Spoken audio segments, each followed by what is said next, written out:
Commissioner Rawalpindi ने, लियाकत चट्टा ने, उसके बाद पूरे पाकिस्तान में हलचल मच गई है। ये कमिश्नर, मेरी बात आप याद रखिएगा, ये कोई ना कोई चांद चढ़ाएगा। मैं आपको सीरियसली बता रहा हूँ, ये मामला इतना सादा नहीं है जितना सादा दिखाई देता है। मेरे पास डायरेक्टली इस हवाले से कोई पक्की खबर नहीं है, सिर्फ कुछ इन्फॉर्मेशन है या कुछ हकायक हैं जिनकी बुनियाद पे मैंने ये राय कायम की है। ये इतना सादा नहीं है। हम सब जानते हैं कि धांधली कैसे हुई और कहां से हुई। कमिश्नर जो है वो मसले की निशानदेही कर रहा है, मसले की जड़ की निशानदेही नहीं कर रहा। एक ऐसा शख्स जो सुबह के वक्त खुदकुशी करना चाहता था, फजर के वक्त, और जोहर से पहले जो वो प्रेस कॉन्फ्रेंस करता है उसमें वो आधा सच बोलकर जाता है। वो ये कहता है मेरे पे दबाव था, मैंने गलत काम किया, मुझे फांसी दे दो। लेकिन वो ये नहीं बताता कि मुझे गलत काम करने का कहा किसने, ये वो नहीं बताता। वो ये भी नहीं बताता कि उस गलत काम का फायदा किसको पहुंचाया गया, ये भी नहीं बताता। यानी वो बता सकता था ना कि मुझे ये कहा गया कि नून लीग को जितवाना है, ये बात उसने नहीं की।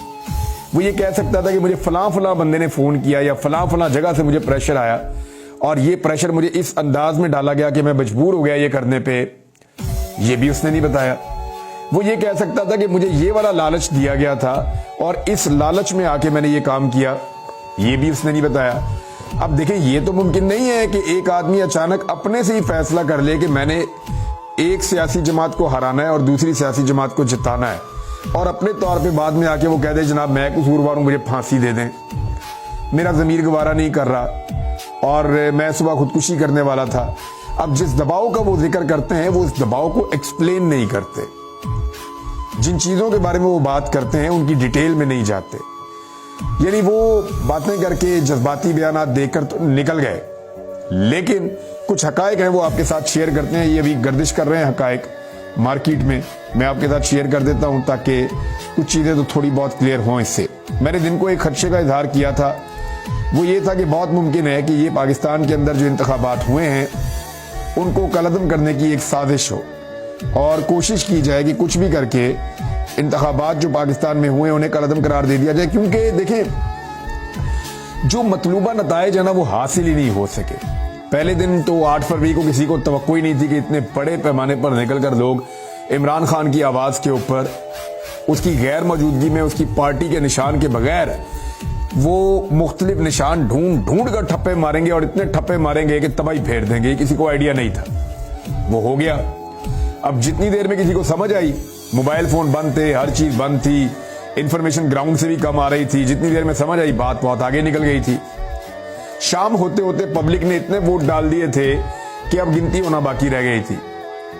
फिर गिनती को रोका गया, नताइज को रोका गया, नताइज को तब्दील किया गया, लेकिन नताइज इतने भयानक और इतने खौफनाक थे कि वो वन साइडेड थे। यानी 80% तक एक पॉलिटिकल पार्टी पाकिस्तान में जीत रही थी।